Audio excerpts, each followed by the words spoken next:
ఒక గద్ద మరియు ఒక కాకి మంచి స్నేహితులుగా ఉండేవి. ఇద్దరు ఎప్పుడు కలిసి ఉండేవి. ఇద్దరు వారి మధ్య ఎటువంటి రహస్యాలని దాచుకునేవి కావు. ఇద్దరు ఒకసారి ఒక నది ఒడ్డున కూర్చొని మాట్లాడుకుంటూ ఉన్నాయి. ఒక యమదూత అటుగా వెళుతూ ఆ కాకిని చూసి నవ్వుతాడు. అవి అతనిని పట్టించుకోకుండా మాట్లాడుకుంటున్నాయి. కానీ మరుసటి రోజు కూడా అవి అక్కడ కూర్చొని మాట్లాడుకుంటున్నప్పుడు అదే యమభటుడు అటుగా వెళుతూ మళ్ళీ ఆ కాకిని చూసి నవ్వుతాడు. ఈసారి ఆ కాకికి అనుమానం కలుగుతుంది.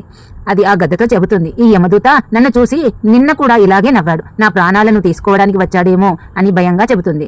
గద్ద చెబుతుంది, అతిగా ఆలోచించవద్దు మిత్రమా, అంతా నీ భ్రమ అని.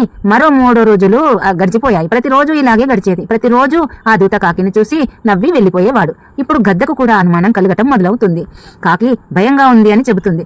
గద్ద కాకితో చెబుతుంది, భయపడవద్దు మిత్రమా, నిన్ను అతని నుండి ఎంత దూరంగా తీసుకెళ్తానంటే నిన్ను అతను చేరుకోనైనా చేరుకోలేడు అని. ఆ గద్ద ఆ కాకిని తన వీపుపై కూర్చోబెట్టుకుని ఆకాశంలో ఎత్తుగా ఎంతో వేగంగా ఎగురుతూ ఆ కాకిని కైలాస పర్వతం మీద తీసుకువెళ్తుంది.